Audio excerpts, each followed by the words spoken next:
അസ്സലാമു അലൈക്കും വറഹ്മത്തുള്ളാഹി തആല വബറകാതുഹു. സീനത്തിന് സന്തോഷമുള്ള ദിവസമാണ് ഇന്ന്. കാരണം മറ്റൊന്നുമല്ല, അതെ, തൻ്റെ പ്രിയപ്പെട്ട പുതിയ കാമുകൻ. അവൻ എന്നോട് എന്തൊരു സ്നേഹമാണ്, എന്നോട് എന്തൊരു ഇഷ്ടമാണ്. മറ്റവന് പോലും അത്രയൊന്നും ഇല്ലായിരുന്നു. അവന് ഞാൻ വേണ്ട രീതിയിൽ വാരിക്കവരി കൊടുത്തിരുന്നു. പക്ഷെ അവസാനം അവൻ എന്നെ ഉപേക്ഷിച്ചു. എൻ്റെ ഭർത്താവിനെ കണ്ടപ്പോൾ അവന് ദയ തോന്നിയത്രേ. അവൻ മാപ്പ് പറഞ്ഞത്രേ. എൻ്റെ ഭാഗത്തു നിന്ന് വന്ന തെറ്റുകൾ പുറത്തു തരണമെന്ന് പറഞ്ഞത്രേ. ഒരു മരമണ്ടൻ. ആരെങ്കിലും അങ്ങനെ കാണിക്കോ? ആണത്തുള്ളവരാണെങ്കിൽ ആ പെണ്ണിനെയും കൂട്ടുപിടിച്ച് പോവുകയല്ലേ വേണ്ടത്. എന്തൊക്കെ തന്നെയാലും തന്നെ ഇപ്പോഴത്തെ കാമുകൻ അവനെ എനിക്ക് ഒത്തിരി ഇഷ്ടപ്പെട്ടു. കാരണം അവൻ ആണത്തമുള്ളവനാണെന്ന് എനിക്ക് തോന്നുന്നുണ്ട്. ആരെയും ഭയപ്പെടാത്ത സംസാരവും ശീലവും. കാരണം ആ ബസ് സ്റ്റാൻഡിൽ വെച്ച് തന്നെ എന്നോടവൻ ചോദിച്ചില്ലേ, കയറിക്കോ, ഞാൻ കൊണ്ടുവിടാന്ന്. പക്ഷേ ഞാൻ വേണ്ടെന്ന് കരുതിയിട്ടാ. വൈകാതെ ഞാനതെല്ലാം നേടിയെടുക്കും. എനിക്ക് അങ്ങനെയുള്ള ജീവിതം തന്നെയാണ് ഇഷ്ടം. സീനത്ത് ഓരോന്ന് ആലോചിക്കുന്നു. അന്നും അവൾ കോളേജിലേക്ക് ഇറങ്ങുന്നു. ഉമ്മ പതിവ് പോലെ പറയുവാൻ വേണ്ടി ശ്രമിക്കുന്നു, മോളെ ആ തട്ടൊന്ന് ശരിക്കിട്ടാളാ. പക്ഷേ തലേ ദിവസം പറഞ്ഞ ആ ഒരു വാക്ക് കേട്ടപ്പോൾ ഉമ്മയുടെ നാവ് പൊങ്ങിയില്ല. എങ്കിലും ഉമ്മ ദയനീയതയോടെ നോക്കുകയാണ്. മോളെ, എന്തിനേ മോളെ മോളെന്ന് വിളിച്ച് പിന്നാലെ വരുന്നത് നിങ്ങൾക്ക് നിങ്ങളെ പണിയെടുത്ത് അവിടെ നിന്നൂടെ? എന്തെല്ലാം പണിയുണ്ട് വീട്ടിൽ? സാധാരണ രീതിയിൽ രാവിലെ ഒന്ന് മുറ്റമടിച്ചെങ്കിലും പോയാൽ ഉമ്മാക്ക് പകുതി ആശ്വാസമായിരുന്നു. പക്ഷേ അവൾ അതുപോലും ചെയ്യാതെ അവളുടെ മേക്കപ്പിനും അവളുടെ മുടിവാരലിനുമൊക്കെ ഒരുപാട് ടൈമാണ് വേണ്ടത്. ചായ കൂടി കഴിഞ്ഞ് റൂമിലേക്കാണ്ട് കയറിക്കഴിഞ്ഞാൽ പിന്നെ 1 മണിക്കൂറാണ് കണക്ക്. മുടി അടിപൊളിയായി വാർന്നിട്ടും മേക്കപ്പ് ഇട്ടിട്ടും അങ്ങനെ ഓരോ ഡ്രസ്സ് മാറി മാറി ഇട്ടിട്ടും ഇതെങ്ങനെയുണ്ട്? ഇത് എന്തൊക്കെ തന്നെയാലും പർദ്ദയിൽ നിന്ന് ഞാൻ രക്ഷപ്പെട്ടു. എനിക്കിങ്ങനെ മോഡേൺ ഡ്രസ്സൊക്കെയാണ് ഇഷ്ടം. കണ്ടില്ലേ, എന്തൊരു ഭംഗിയാണ് പിന്നെ കാണാൻ. അല്ലെങ്കിലും ശരിക്ക് ഔറത്തൊക്കെ കാണിച്ച് നടക്കുമ്പോഴാണ് കേട്ടോ ഭംഗി. ഇപ്പം എന്ത് മഞ്ചത്തിയാണ് ഞാൻ. മറ്റത് പർദ്ദയിട്ട് മൂടി പൊതിച്ച് നടന്നാൽ ഒരു ലുക്കുമില്ല എന്നെ കാണാൻ. എന്തൊക്കെ തന്നെയാലും ബ്യൂട്ടി പാർലറിൽ കൊടുത്ത ക്യാഷ് മുതലാകണമെന്നുണ്ടെങ്കിൽ മുടിയൊക്കെ നല്ല രീതിയിൽ കാണിക്കണം. അല്ലെങ്കിൽ ഇപ്പോൾ മുതലാവും. എത്ര ക്യാഷ് കൊടുത്തതാണ് അതൊന്നും എൻ്റെ ഭർത്താവ് അറിയുന്നില്ല. എൻ്റെ കൈകളിൽ ഏൽപ്പിച്ച ആ ഒരു പൈസ എടുത്തിട്ട് തന്നെയാണ് ഞാൻ അതിനൊക്കെ പോകുന്നത്. മുഖമൊക്കെ നന്നായിട്ട് ഒന്ന് ഫേഷ്യൽ ചെയ്യലും മുടിയൊക്കെ നന്നായിട്ട് ഒന്ന് വാഷ് ചെയ്ത് സ്ട്രൈറ്റ് ചെയ്തതാ. ഇതുപോലെ നിൽക്കണമെങ്കിലേ കുറച്ച് പൈസ മുടക്കന്നെ വേണം. അങ്ങനെ മുടക്കിയതുകൊണ്ട് കാണാൻ നല്ല ലുക്കുണ്ട്. എന്നിട്ട് പിന്നോട് തട്ടണമെന്ന്. അവൾ പോകുകയാണ്. ഉമ്മ ദയനീയതയോടെ നോക്കി. അതേ മോളെ, നിങ്ങളുടെ ഇന്നത്തെ ഉപദേശമാണെങ്കിൽ എന്നോട് പറയേണ്ടത് ഞാൻ നിങ്ങളോട് പലവട്ടം പറഞ്ഞിട്ടുണ്ട്. അവൾ അത് പറഞ്ഞുകൊണ്ട് നേരെ നടക്കുകയാണ്. അവൾ ബസ്സിന് കയറുന്നു. കയറി അവളുടെ സ്ഥാപനത്തിലേക്ക് കയറി ചെല്ലുമ്പോൾ ബൈക്കിൽ ആ ബുള്ളറ്റിൽ അവൻ ഇരിക്കുന്നു, വശ്യമായ പുഞ്ചിരി സമ്മാനിച്ചുകൊണ്ട്. ഹായ് സീനു. അവൻ നിറഞ്ഞ പുഞ്ചിരിയോടുകൂടെ ബൈക്കിൽ നിന്ന് ഇറങ്ങി. സീനു, അത് എന്നെ ഒന്ന് വിളിച്ചാൽ മതിയായിരുന്നു, ഞാൻ വരുമായിരുന്നല്ലോ. അതൊക്കെ പിന്നെ. അവൾ നാണം കുണുങ്ങിക്കൊണ്ട് ട്യൂഷൻ സെൻ്ററിലെ മുകളിലേക്ക് കയറിപ്പോകുന്നു. ഒരിക്കൽ കൂടി അവൾ തിരിഞ്ഞു നോക്കി. താഴെ തന്നെ മാത്രം നോക്കിക്കൊണ്ട് തൻ്റെ പ്രിയപ്പെട്ട കാമുകൻ അവിടെ നിൽക്കുന്നുണ്ട്. വെറുതെ അവൾ കൈകൊണ്ട് ടാറ്റ കാണിച്ചു. അവനും അവൻ്റെ മനസ്സിൽ ഒരു വെള്ളിടി പൊട്ടി എന്ന് മാത്രമല്ല, അവൾ വീണു കഴിഞ്ഞു എന്നിലേക്ക് എന്നുള്ള സന്തോഷം അവൻക്ക് ഉണ്ടായി. ആഹാ, അല്ലെങ്കിൽ ഈ ഉമ്മച്ചി കുട്ടികളെ പ്രേമിക്കാൻ അത് വല്ലാത്തൊരു രസം തന്നെയാണ് കേട്ടോ. എൻ്റെ ജാതിയിലില്ലായിട്ടൊന്നല്ല, പക്ഷേ എനിക്കെന്തെന്നറിയില്ല, അവറ്റകളോടാണ് പ്രേമം തോന്നാറുള്ളത്. അതുകൊണ്ട് തന്നെ അവൾ എൻ്റെ കൈകളിൽ വീഴും എന്നെനിക്ക് ഉറപ്പുണ്ട്. അവൻ സന്തോഷത്തോടെ തൻ്റെ ഫ്രണ്ട്സുകളെ വിളിക്കുന്നു. എടാ രാഹുൽ, എന്താ രക്ഷേ? എടാ, എനിക്ക് വീണ്ടും ഉമ്മച്ചിക്കുട്ടിയെ കിട്ടിട്ടോ. നിനക്കിതെങ്ങനെ നടക്കുന്നു? എന്തിനാടാ പാവങ്ങളെ വെറുതെ കഷ്ടപ്പെടുത്തുന്നത്? കഷ്ടപ്പാടോ? അവർക്ക് കിട്ടാത്ത പല സ്നേഹങ്ങളും നമ്മൾ കൊടുത്തു കഴിഞ്ഞാൽ നമ്മളെ കൂടെ അവർ വരും. അങ്ങനെയാണ് നമ്മൾ അവരെ സ്നേഹിച്ച് കൊല്ലണം, സ്നേഹം കൊണ്ട് അഭിനയിക്കണം. അതൊക്കെ നിനക്കേ കഴിയുള്ളൂടാ. അല്ലടാ, നിനക്കും കഴിയും. പക്ഷേ സുന്ദരി മണികളെ മാത്രമേ ഈ രാജേഷ് സെലക്ട് ചെയ്യാറുള്ളൂ കേട്ടോ. ഇപ്പോഴത്തത് അടിപൊളിയൊരു പെൺകുട്ടിയാണ്. ശരിക്കും എങ്ങനെയാണ് ഇതൊക്കെ സാധിക്കുന്നത് നിനക്ക്? വേണ്ടാത്ത പണിക്ക് നിൽക്കണ്ട, ഭർത്താവിൻ്റെ കയ്യിൽ നിന്ന് തല്ല് കിട്ടി പോരേണ്ടി വരും. ഓഹ്, എന്നെയോ? ആരെതിർക്കാൻ? എന്നെ എതിർക്കാൻ മാത്രം ഇവിടെ ആരുമില്ലല്ലോ. എടാ, അതൊക്കെ എൻ്റെ തോന്നലാണ്. വേണ്ടാത്ത പരിപാടിക്ക് നിൽക്കണ്ട. ഒരുപക്ഷെ ഭർത്താക്കന്മാർ പാവമായിരിക്കും, അവർ പ്രതികരിക്കാൻ ശേഷിയില്ലാത്തവരായിരിക്കും, അല്ലെങ്കിൽ ഒന്നും കഴിയാത്തവരായിരിക്കും. എന്തിനാടാ അന്ന് നീ അങ്ങനെ ഒരുത്തിയെ പിടിച്ചു കൊണ്ടുവന്നിരുന്നില്ലല്ലേ? ഞങ്ങൾ അമ്പലത്തിൽ പോയി താലിക കെട്ടി സുഖമായി അങ്ങോട്ട് ജീവിച്ചു. ഒരു മാസമൊക്കെ ആയപ്പോഴേക്കും നമുക്ക് നമ്മുടെ ബിസിനസ് തുടങ്ങേണ്ട സമയമായില്ലേ. എല്ലാവരും വിചാരം ഉണ്ടാവും ഞാൻ അവരെങ്ങ് സ്നേഹിച്ച് എൻ്റെ കുഞ്ഞുങ്ങളെല്ലാം പ്രസവിച്ച് അങ്ങനെ അങ്ങ് ഇവിടെ എൻ്റെ കൂടെ കാലാകാലം ഭാര്യയായിട്ട് ജീവിക്കാം എന്നുള്ള ചിന്തയിലൊക്കെ ആയിരിക്കും എല്ലാവരുടെയും വിചാരം. പക്ഷേ നമ്മുടെ പിന്നൊരു ബിസിനസ് കണ്ണുണ്ട്. അതവർക്ക് ആർക്കും അറിയില്ലല്ലോ മോനെ. എടാ, നീ ചെയ്യുന്നത് ശരിക്കും തെറ്റായ കാര്യമാണ് കേട്ടോ. രാഹുൽ, നീ എന്നെ പഠിപ്പിക്കണ്ട. കുറേ കളി കളിച്ചതാണ്, കളിച്ചിട്ട് തന്നെ ഞാൻ വിജയിച്ചിട്ടുള്ളൂ. എൻ്റെ ഈ ആഡംബര ജീവിതത്തിന് കാരണം അത് തന്നെ, എൻ്റെ ചെറ്റക്കുടിൽ. അതെനിക്കറിയാലോ. അതിൽ നിന്ന് ഞാൻ ഒരു ഫ്ലാറ്റിലേക്ക് മാറിയതും അതൊക്കെ. എടാ, എൻ്റെ വീട്ടിൽ എൻ്റെ പെങ്ങളും മക്കളും നിൻ്റെ വയസ്സായ അമ്മയൊക്കെ ഇല്ലേ, അവിടെ പോയി കിടന്നാലെന്താ, ആ ഒരു ചീത്ത ഇങ്ങനെ കേൾക്കണം. അതിനേക്കാളല്ല ഇവിടെ സുഖമായി ഏതെങ്കിലും പെണ്ണുങ്ങളായിട്ട് ജീവിച്ചൂടെ. ഇങ്ങനെ ഫ്ലാറ്റൊക്കെ എടുത്തിട്ട് നമുക്ക് ഈ ജീവിതമാണ്. എങ്ങനെയാകുമ്പോൾ ക്യാഷ് എല്ലാം ഉണ്ടേ. കുടുംബത്തിനൊന്നും ജീവിക്കാൻ പറ്റില്ല. കുടുംബത്തിലേക്ക് നിന്നെ കയറ്റുക എന്ന് പറഞ്ഞാൽ പോരെ, കുടുംബത്തിലേക്ക് നിന്നെ കയറ്റൂലല്ലോ. നീ കള്ളും കഞ്ചാവൊക്കെ അടിച്ച് നടന്നിട്ട് കയറ്റില്ലെങ്കിൽ കയറിപ്പോകാൻ പറ്റായിട്ടൊന്നല്ല, പിന്നെ വേണ്ടെന്ന് വിചാരിച്ചിട്ടാണ്. പക്ഷേ എൻ്റെ കയ്യിൽ നിന്ന് വഴുതിപ്പോയൊരു മുത്തുമണിയുണ്ട്. അവൾ മിസ്സായിപ്പോയി കയ്യിൽ നിന്ന്. അവൾ രക്ഷപ്പെട്ടു. അതെ, എൻ്റെ കൈകളിൽ കിടന്ന് പിടയേണ്ടവളായിരുന്നു അവൾ. നൈസായി അങ്ങ് രക്ഷപ്പെട്ടു എന്ന് തന്നെ പറയാം. അവളെൻ്റെ കയ്യിൽ കിട്ടിയാലുണ്ടല്ലോ, എന്താടാ, രക്ഷപ്പെട്ടു പോയിക്കോട്ടെ ആരെങ്കിലൊക്കെ. നിൻ്റെ കയ്യിൽ കിട്ടിയാൽ നീ എന്താ ചെയ്യുക? എൻ്റെ കയ്യിൽ കിട്ടുമ്പോഴും പണിയുണ്ട്. നിൻ്റെ ബോസിന് നീ അങ്ങ് പണയം വെക്കുമായിരിക്കും അല്ലേ? ബോസിന് പണയം വെച്ചോട്ടെ. ബോസിന് മാത്രമല്ല, എൻ്റെ ഫ്രണ്ട്സുകൾക്ക് മൊത്തത്തിലായിരിക്കും അവളെ ഞാൻ നൽകുക. എൻ്റെ കയ്യിൽ തിരിച്ചു കിട്ടട്ടെ. വഴുതിപ്പോയി അവളെ വെച്ച് എനിക്ക് വേണമെങ്കിൽ കോടികൾ സമ്പാദിക്കാമായിരുന്നു. പക്ഷേ രക്ഷപ്പെട്ടു കളഞ്ഞു. വല്ലാത്തൊരു. എടാ, കഴിഞ്ഞത് പോയി. പിന്നെ ഇങ്ങനെയുള്ള പെൺകുട്ടികളെ നീ ഇങ്ങനെയാക്കി ബുദ്ധിമുട്ടിക്കേണ്ട ഒരു ആവശ്യമില്ല കേട്ടോ. നിനക്ക് എന്തിനാണ് അവരെ കുടുംബങ്ങൾ അവർ എത്ര സങ്കടപ്പെടുന്നുണ്ടാവും. എടാ, കുടുംബങ്ങളൊക്കെ, പക്ഷേ പെണ്ണുങ്ങളെല്ലാം നിന്നിട്ടല്ലേ നമ്മളൊന്ന് ചിരിച്ച് കാണിക്കുമ്പോഴേക്കും അവരാ വലയിൽ വീഴും. എടാ, അതൊക്കെ ശരിക്ക് ഒരു ബുദ്ധിയില്ലാത്ത കുട്ടികളായിരിക്കും അങ്ങനെയൊക്കെ വീഴുക. അല്ലടാ, നമ്മൾ സ്നേഹിച്ച് കൊല്ലണം അവരെ. അതായത് നമ്മളെക്കൊണ്ട് കഴിയണത്ര അവർക്ക് വേണ്ടി നമ്മൾ സ്നേഹം വാരി കൊടുക്കുമ്പോൾ ഓട്ടോമാറ്റിക്കലി നമ്മളിലേക്ക് അവർ വന്നുകൊണ്ടേയിരിക്കും. നമ്മളെ കാണാൻ പറ്റാത്ത രീതിയിലാവും. നമ്മളുടെ സംസാരം കേൾക്കാതെ അവർക്ക് ഉറങ്ങാൻ കഴിയില്ല. നമ്മളുടെ മുഖം കാണാതെ അല്ലെങ്കിൽ നമ്മുടെ സാന്നിധ്യമില്ലാതെ അവർക്കൊന്നും ഒരു സന്തോഷമില്ലാത്ത അവസ്ഥയായി മാറും. അങ്ങനൊരു ലഹരി അവരിലേക്ക് നമ്മൾ ഇറക്കണം. എടാ രാജേഷേ, അപ്പോൾ ഈ പെണ്ണിനെ നീ വെറുതെ വിടില്ല എന്നർത്ഥല്ലേ? ഞാൻ വല വീശി നോക്കും, വീഴും. വീണുകൾക്ക് നഷ്ടങ്ങളൊന്നും ഉണ്ടാവില്ല. എനിക്ക് എൻ്റെ കൂടെ നിന്നാൽ ഞാൻ അവർക്കും കൊടുക്കല്ലോ ക്യാഷും കാര്യങ്ങളും. അതിനിപ്പോൾ എന്താ, അവരെ വിറ്റ കാശ് അവർക്ക് തന്നെയല്ലേ. അതിനെന്താ എത്ര സ്ത്രീകൾ അങ്ങനെ ജീവിക്കണേ. എടാ രാജേഷേ, നീ വെറുതെ ഓരോ പെണ്ണുങ്ങളെ ഭാവി നഷ്ടപ്പെടുത്താൻ നിൽക്കണ്ട. രാഹുൽ, ഒരിക്കലും നീ എന്നെ ഉപദേശിക്കാൻ വേണ്ടിയിട്ടല്ല ഞാൻ നിന്നെ വിളിച്ചത്. ഞാൻ വിളിച്ചത് എന്താണെന്ന് വെച്ചാൽ എനിക്ക് കിട്ടിയ ഇര, അതിനെക്കുറിച്ചൊന്ന് പരിചയപ്പെടുത്താൻ വേണ്ടിയിട്ടാണ്. ഓക്കെ, നിനക്ക് വേണമെങ്കിലും ആകാം.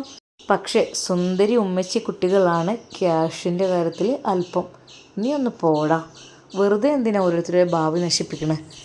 എന്നാൽ ഇതായിരുന്നു കൂട്ടുകാരൻ പറഞ്ഞത്. പറ്റിയ കൂട്ടുകാരൻ, നീ ഒന്ന് വെച്ചിട്ട് പോടാ. രാജേഷ് കാത്തു നിൽക്കുകയാണ്. അവൾ വരുമ്പോൾ അവൾക്ക് ഫുഡ് വാങ്ങിക്കൊടുക്കണം, ഒരുമിച്ച് ഭക്ഷണം കഴിക്കണം. അങ്ങനെ ഫോണിൽ ഒന്ന് മെസ്സേജ് അയച്ചു നോക്കി. ഹായ് സീനു, എന്താ ഇന്ന് ക്ലാസ് മുഴുവനായിട്ട് ഇരിക്കണ്ടോ ക്ലാസ്സിൽ? അതോ കട്ട് ചെയ്യുന്നുണ്ടോ? അവൾ ആ മെസ്സേജ് കണ്ടു. ഉച്ചക്ക് കഴിയുമല്ലോ, അല്ലെങ്കിലും കട്ട് ചെയ്യേണ്ട ആവശ്യമൊന്നുമില്ലല്ലോ. എന്നാൽ അവൻ വെയിറ്റ് ചെയ്തിരിക്കുകയായിരുന്നു അവളെ. അല്പസമയം കഴിഞ്ഞപ്പോൾ അവൾ ഇറങ്ങി വരുന്നു. ഹോ, എൻ്റെ ഉമ്മച്ചി കുട്ടിയെ കാണാൻ എന്തൊരു മൊഞ്ചാണ്. അവൻ ചിരിച്ചുകൊണ്ട് അവളെ നോക്കി നിന്നു. ഹായ് സീനു. ഓ, വല്ലാതെ അങ്ങ് ടയേർഡായല്ലോ. എന്താ ഫുഡ് കഴിക്കല്ലേ?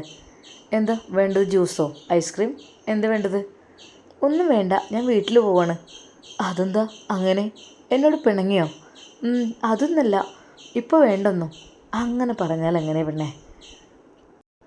അവൾ ഇറങ്ങി വരുന്ന ആ ഒരു വരവിൽ തന്നെ അവളുടെ കൈകൾ അറിയാതെ അവനങ്ങ് പിടിച്ചു. അല്ലോ, ആരെങ്കിലും കാണുട്ടോ? പിന്നെന്താ, ആര് കാണാം? നീ വാ, നിനക്കെന്താ വേണ്ടേ? വാ, നമുക്ക് ഫുഡ് കഴിക്കാൻ പോകാം. വേണ്ട, ആരെങ്കിലും കണ്ടാലേ പ്രശ്നമാവും. എൻ്റെ ഭർത്താവിനെങ്ങാനും എത്തിച്ചു കൊടുത്താലേ പിന്നെ. ഓ പിന്നെ, നിൻ്റെ ഭർത്താവ് അങ്ങനെയാണെങ്കിൽ അവനങ്ങ് പോട്ടെ, നിന്നെ ഞാനങ്ങ് കെട്ടുമല്ലോ. എന്താ, നിനക്ക് പറ്റില്ലേ? അത് എന്തൊക്കെയാ പറയുന്നത്? നീ കയറുവണ്ണേ, നീ കയറങ്ങട്ടെ. അവൾ ആ ബുള്ളറ്റിൽ കയറി. എങ്ങോട്ടാണ് പോകേണ്ടത്? എങ്ങോട്ടാണ് പോകേണ്ടത്? എന്ത് ഫുഡാണ് വേണ്ടത്? നമുക്ക് നല്ല അടിപൊളി കുഴിമന്തിയോ അല്ലെങ്കിൽ ഷവായോ, എന്ത് ഐറ്റംസ് നിനക്ക് വേണ്ടത്? എന്തായാലും കുഴപ്പമില്ല. അവളുമായി അവൻ പറന്നു. നല്ലൊരു റെസ്റ്റോറൻറ്റിൻ്റെ ഉള്ളിലേക്കാണ് കൊണ്ടുപോയത്. ഇരിക്ക് ബേബി, എന്ത് നിനക്ക് ഫുഡ് ഐറ്റംസ് വേണ്ടത്? ഹേ, എനിക്ക് എന്തായാലും വേണ്ടില്ല. അവൻ ഫുഡെല്ലാം ഓർഡർ ചെയ്തു. അവൻ അവളുടെ കണ്ണിലേക്ക് തന്നെ നോക്കിക്കൊണ്ടിരുന്നു.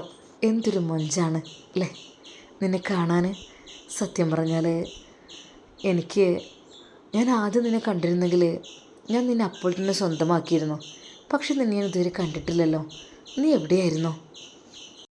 ഞാനിതുവരെ വീട്ടിൽ ഓൺലൈനായിട്ടൊക്കെ പഠിക്കായിരുന്നു. ഇപ്പോഴാണ് പുറത്തിറങ്ങാൻ സ്വാതന്ത്ര്യം കിട്ടിയത്. ഓ അങ്ങനെ. അതേ, എനിക്ക് പേടിയാണ്. വേഗം ഫുഡ് കഴിച്ച് പോകണം കേട്ടോ. എങ്ങോട്ട്? എനിക്ക് വീട്ടിലേക്ക് പോകണം. അതെന്താ, എന്നെ ഇഷ്ടമല്ലേ? ഇഷ്ടമല്ലായിട്ടൊന്നല്ല, ആരെങ്കിലും കണ്ടാലേ ഇതൊക്കെ പ്രശ്നമാവും. കാരണം എൻ്റെ ഹസ്ബൻഡ് ഇവിടെ അല്ല. ഞാൻ പറഞ്ഞതാണല്ലോ, അദ്ദേഹം ഗൾഫിലാണ്. ഇതൊക്കെ അറിഞ്ഞു കഴിഞ്ഞാലേ, ഞാൻ പറഞ്ഞല്ലോ നിന്നോട്. അങ്ങനെയാണെങ്കിലും പോയിക്കോട്ടെന്ന് വെക്കണം.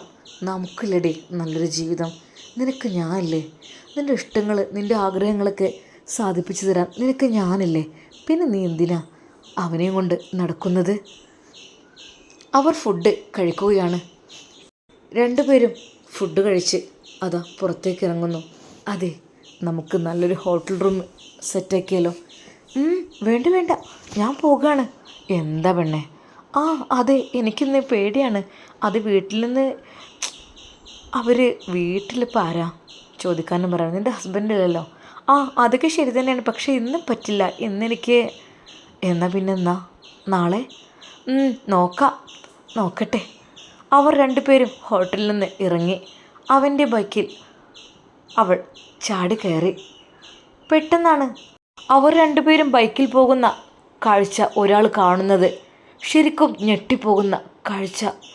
യാ റബ്ബേ, എന്തപ്പോൾ ഇത്?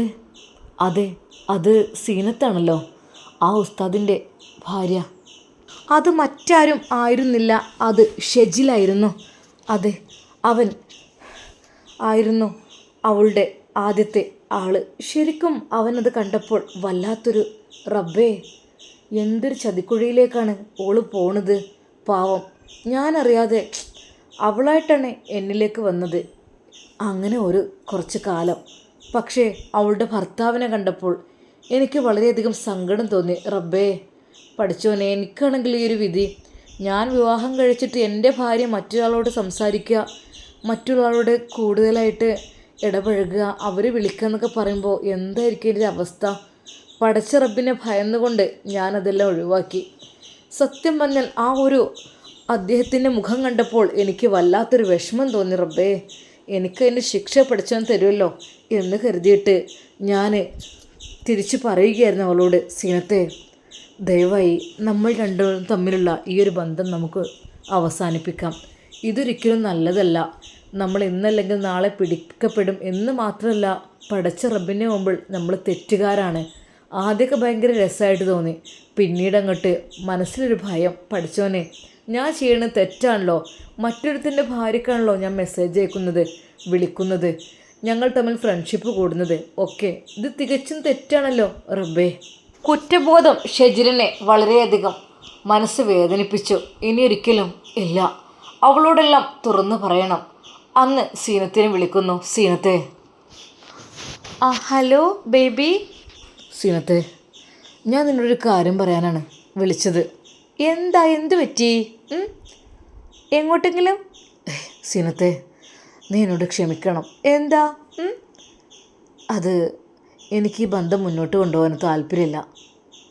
അതെ, കിട്ടാനുള്ളതൊക്കെ കിട്ടിയപ്പോൾ, തരാനുള്ളതൊക്കെ തന്നപ്പോൾ നീ നൈസായിട്ട് മുങ്ങുക അല്ലേ? അല്ലടി, എനിക്ക് സത്യമായിട്ട് നിന്നോട് ഇഷ്ടമില്ലായിട്ടല്ല. പക്ഷേ ഞാൻ നിന്നെ എത്ര സ്നേഹിക്കുന്നുണ്ട്, പക്ഷെ അതിലേറെ നിൻ്റെ ഭർത്താവ് നിന്നെ സ്നേഹിക്കുന്നുണ്ടാവും. പക്ഷേ ഞാൻ അദ്ദേഹത്തോട് ചെയ്യുന്നത് ഒരു വഞ്ചനയാണ്, ചതിയാണ്. എനിക്കൊരു പക്ഷേ എൻ്റെ ഭാവി ജീവിതത്തിൽ ഇങ്ങനെ വരുമ്പോൾ എത്ര വേദനിക്കും. ഞാൻ സ്നേഹിക്കുന്ന പെണ്ണ് മറ്റൊരുത്തിനെ സ്നേഹിക്കുക എന്ന് പറയുമ്പോൾ അത് എത്ര വിഷമമുള്ള കാര്യമാണ്.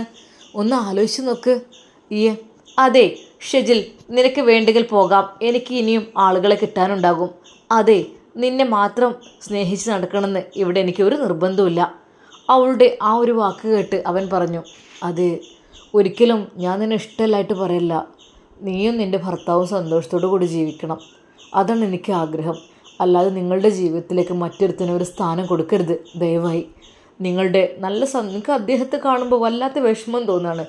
അത്രക്കും സ്വാലിഹായ ഹാഫിളായ ഒരു ഭർത്താവ് നിനക്ക് ലഭിച്ചിട്ടുണ്ടെങ്കിൽ അദ്ദേഹത്തിന് ആവശ്യത്തിന് പണമുണ്ട്, ആവശ്യത്തിലേറെ പണമുണ്ട്, ആവശ്യത്തിലേറെ സൗന്ദര്യമുണ്ട്, എല്ലാമുണ്ട്, നല്ല ജോലിയുണ്ട്, നല്ല ദീനിയായ ഒരു മനുഷ്യൻ. അതൊക്കെ നിനക്ക് പടച്ചുറപ്പ് തന്നിട്ടും നീ അതിന് നന്ദി കാണിക്കാതെ നീ വിലങ്ങനെ ജീവിക്കാൻ ശ്രമിക്കരുത്. അഥവാ അങ്ങനെ ജീവിച്ചെങ്ങാനും കഴിഞ്ഞാൽ മോളെ നീ അനുഭവിക്കും. അതുകൊണ്ടാണ് ഞാൻ പറയുന്നത്, നിന്നോട് അല്പമെങ്കിലും സ്നേഹം ഉണ്ടായിട്ടാണ്. അതെ, നിനക്ക് വേണ്ടെങ്കിൽ പോകാം, നിന്നെ ഞാൻ ബ്ലോക്ക് ചെയ്യുന്നു. ഇതിൻ്റെ പേരിൽ ഒരു വാക്ക് എന്നോട് നീ പറയാനോ ഉപദേശിക്കാനോ നീ അർഹനല്ല. നീ ഒന്ന് പോയി തരുമോ? എനിക്ക് നിന്നേക്കാളും നല്ല തണ്ടും തടിയും നല്ല ഉന്മേഷവും ആരോഗ്യമൊക്കെ ഉള്ള നല്ല ചുള്ളൻ ചെക്കന്മാരെ കിട്ടും. അല്ലാതെ നിന്നെപ്പോലെയുള്ള ഉണക്കക്കൊള്ളികൾ എനിക്കിനി വേണ്ട എന്ന് പറഞ്ഞുകൊണ്ട് അവൾ ആ ഫോൺ നമ്പർ ബ്ലോക്ക് ചെയ്യുന്നു. വീണ്ടും ഒരു മെസ്സേജ് കൂടി അയക്കട്ടെ എന്ന് വിചാരിച്ച് അവൻ നിന്നപ്പോഴേക്കും യു നമ്പർ ഈസ് ബ്ലോക്ക്ഡ്. അവൻ പൊട്ടിക്കരയുകയായിരുന്നു.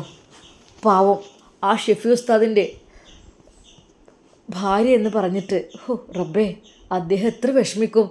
അവൾക്ക് കുറച്ചുകൂടി ഉപദേശം കൊടുത്തിരുന്നെങ്കിൽ എന്നെനിക്ക് തോന്നിപ്പോവുകയാണ്. പക്ഷേ അതെല്ലാം അവൻ ഓർത്തു. ആ കാഴ്ച കണ്ട് അതെ, അവളുടെ വാക്ക് പാലിച്ചിരിക്കുന്നു. എടാ, എനിക്ക് നിന്നേക്കാൾ നല്ല സുന്ദരവും നല്ല തണ്ടും തടിയും നല്ല ഉഷാറും എല്ലാമുള്ള ചെക്കനെ എനിക്ക് കിട്ടും, ഈ നോക്കിക്കോ. അത് എൻ്റെ മുമ്പിലൂടെ അവർ തന്നെയാണ് ആ ബുള്ളറ്റിൽ കയറിയത്, എനിക്ക് ഉറപ്പുണ്ട്. അവളെ എനിക്കറിയാലോ. എന്നാലും ആ ചെക്കൻ അത്ര ശരിയല്ല ആള്. അവനെ ഒരുപാട് പെൺകുട്ടികളെ ഇങ്ങനെ പ്രലോഭിപ്പിച്ച് സ്നേഹിച്ച് ഫുഡെല്ലാം വാങ്ങിക്കൊടുത്ത് അവരെ ആ ചതിയൊന്നും അറിയുന്നില്ല. അവള് സത്യത്തിൽ എങ്ങനെയെങ്കിലും അവളോട് എതിർക്കണം, അവളോട് പറഞ്ഞു കൊടുക്കണം. അല്ലെങ്കിൽ മോളെ, നിൻ്റെ ഭാവി ജീവിതം നിനക്ക് നഷ്ടപ്പെടും. അല്ലെങ്കിൽ നീ ഒരാളുടെ മുമ്പിലും പുറത്തിറങ്ങാൻ പറ്റാത്ത രീതിയിലായിത്തീരും എന്നുള്ളത് പറയണം. പറഞ്ഞില്ലെങ്കിൽ പടച്ചോനെ എനിക്ക് സഹിക്കാൻ കഴിയുന്നില്ല. എന്തായാലും വേണ്ടില്ല, വീട്ടിലേക്കെങ്കിലും ചെന്ന്. പക്ഷെ എങ്ങോട്ട് പോയി ആർക്കറിയാം. നമ്പറൊക്കെ ബ്ലോക്കാണ്, എന്നെ എന്നോ ബ്ലോക്കാക്കി. എനിക്ക് കുറ്റബോധം വന്നപ്പോൾ ഞാൻ ഇതിൽ നിന്ന് ഒഴിഞ്ഞു. എനിക്ക് ആ പാവത്തിന് മുഖം കാണാൻ വയ്യ. നല്ലൊരു സ്വാലിഹായ ഒരു ഉസ്താദ്. റബ്ബേ, എന്തിനാ ഞാൻ ചതിക്കുന്നത്? സത്യം പറഞ്ഞാൽ ഷെജിലിനെ അത് വല്ലാത്തൊരു സങ്കടമായി മാറി. എങ്ങനെയെങ്കിലും അവളെ ഒന്ന് ഉപദേശിച്ച് കാര്യം പറയണം. അതിനുവേണ്ടി എന്തിനും ഞാൻ തയ്യാറാണ്. അവൾ എവിടെയാണ് പഠിക്കുന്നതെന്നോ അതൊന്നും എനിക്കറിയുന്നില്ല. വീട്ടിലേക്ക് ചെന്നാൽ ഒരു പക്ഷേ ഉമ്മ ചോദിക്കും ആരാണെന്ന്. വേണ്ട, പിന്നെ ഇവിടെ ഒരാൾ വന്നിരുന്നു എന്നൊക്കെ പറഞ്ഞാൽ അങ്ങനെ എന്നെ തെറ്റിദ്ധരിക്കും. കാരണം ഷെഫി ഉസ്താദിനോട് അത് ഞാൻ മാപ്പ് പറഞ്ഞതാണ്. എനിക്ക് തെറ്റുപറ്റി, ഞാൻ അറിയാതെ നിങ്ങളുടെ ഭാര്യയാണെന്ന് എനിക്ക് അറിയില്ലായിരുന്നു. അങ്ങനെയൊക്കെ ഞാനതൊക്കെ പറഞ്ഞ് പൊരുത്തപ്പെടിപ്പിച്ചാണ് അദ്ദേഹത്തെ കൊണ്ട്. വീണ്ടും ഞാൻ ആ വീട്ടിലേക്ക് ചെന്ന് കഴിഞ്ഞാൽ ഒരു പക്ഷേ അദ്ദേഹം എന്നെ തെറ്റിദ്ധരിക്കും. എന്താ റബ്ബേ ഞാൻ ചെയ്യാം, എനിക്കറിയുന്നില്ല. എങ്ങനെയെങ്കിലും അതൊന്ന് ഇല്ലാതാക്കണമല്ലോ. ഒരു പക്ഷേ ഷെഫി ഉസ്താദിനോട് കാര്യങ്ങളൊക്കെ പറയുവാനൊരു ചാൻസ് കിട്ടി പറഞ്ഞാൽ അവൾ എന്നേക്കുമായി വെറുക്കുമെന്ന് മാത്രമല്ല, അവൾ ഡൈവേഴ്സ് ചെയ്യും. അവൾക്കൊന്നുകൂടെ അതിൽ നിന്ന് സന്തോഷമായിട്ടുള്ള ജീവിക്കാനാകും. അവളുടെ ഇഷ്ടം പോലെ താൻ തോന്നിയ പോലെ അവൾ കാട്ടിക്കൂട്ടും. പക്ഷേ എനിക്ക് അവളെ വിഷമിപ്പിക്കാൻ ആഗ്രഹമില്ല. അവൾക്ക് നല്ല ജീവിതം ഷെഫി ഉസ്താദിൻ്റെ കൂടെ ജീവിക്കട്ടെ എന്നത് മാത്രമാണ് ഞാൻ ആഗ്രഹിക്കുന്നത്, അല്ലാതെ മറ്റൊന്നുമല്ല. ഷെജിറിനെ വല്ലാത്ത സങ്കടമാണ് വന്നത്. അവൾ ദിവസം തോറും പിഴച്ചുകൊണ്ടിരിക്കുകയാണല്ലോ. അവൻ്റെ കൂടെ ഒരിക്കലും പോകാൻ പാടില്ല. അവനെന്ന് പറഞ്ഞാൽ പേര് കേട്ട ഒരു നാറിയാണ്.